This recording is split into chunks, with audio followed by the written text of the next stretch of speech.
Ladies and gentlemen, please welcome out to the stage to present the awards for our poetry competition, Christine Howey.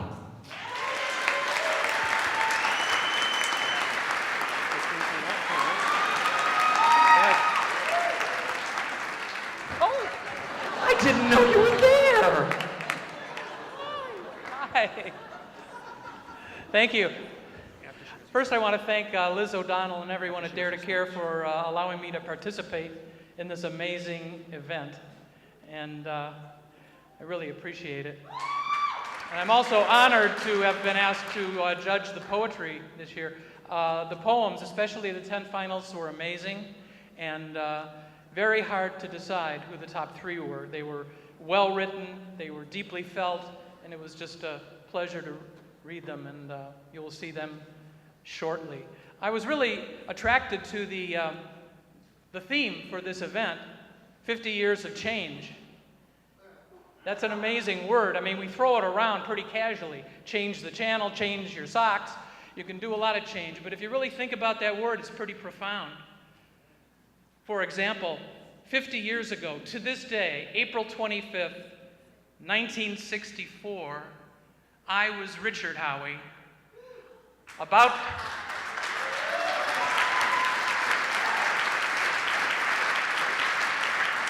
Thank you.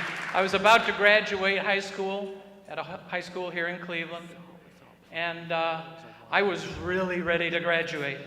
After 12 years of a lot of pain, there was a lot of abuse, of taunting, of pushing and hitting and getting spat on, once getting peed on. So it was a long 12 years, but we got through it. And it was all happening because I stood like a girl, or acted like a girl. I didn't know how else to act. Ever since I was 4 years old, I knew I was a girl. Every night, I would pray for God to please make me a girl before I wake up. And you know, I figured compared to the loaves and fishes, that miracle, this wasn't asking too much. But it never happened. But I had an epiphany when I was 4 years old. Every Sunday, my family would walk up Scarborough Road to the busy thoroughfare where our street intersected with Coventry Road and Fairmount Boulevard in Cleveland Heights. Then we would cross the street to go to Fairmount Presbyterian Church, right there on the opposite corner. On these treks, holding my dad's hand, I saw a sign by the crosswalk. It said, "Pedestrians cross here." But I was 4 years old. I could only read the last 2 words, "cross here." The first word was long, and it tired me out to look at it. But I did notice it started with a P and ended with R-I-A-N, like the name of our church.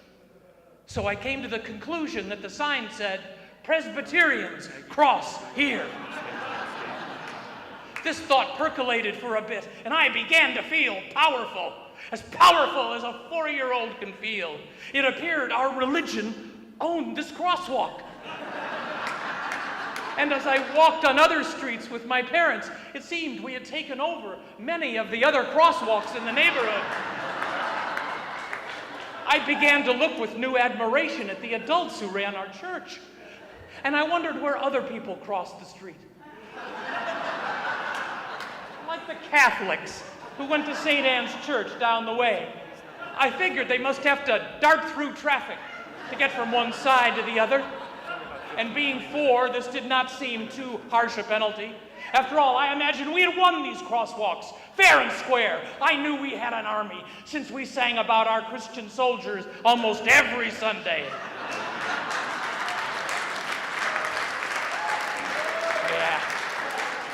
The crosswalks were ours now, so too bad for them. I was a Presbyterian, king of the crosswalks, and I imagined glorious future victories when we might even take over the sidewalks themselves.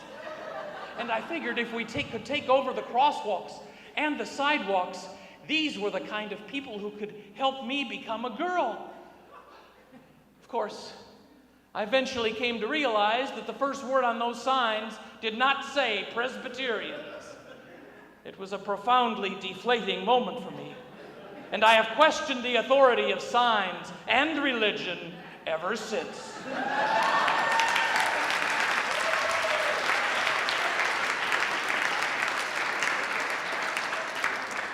Let's fast forward 40 years. I'm now 44.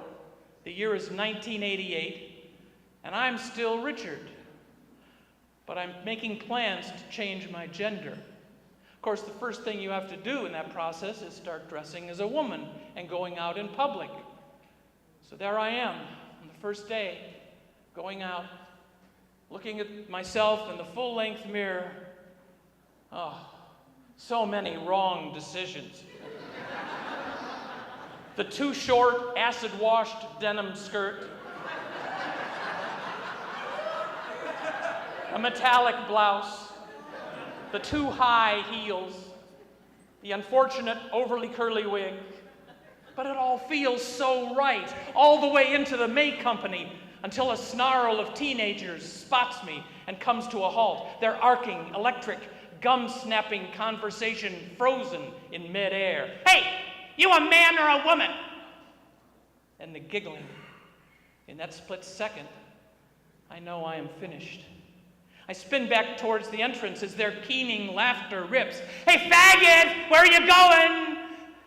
Now I'm running through the parking lot, carrying my shoes, startling a woman taking her toddler out of a car seat. And once I'm in my car, I burn out of the parking lot. Wipers flip to high until I realize the water is in my eyes and not on the windshield. It is 1 year to the day before I go out again. This time, the wig is professionally styled, casual, nothing showy. Tan top, black slacks, black flats. This time it's a smaller store, a shoe store and strip mall.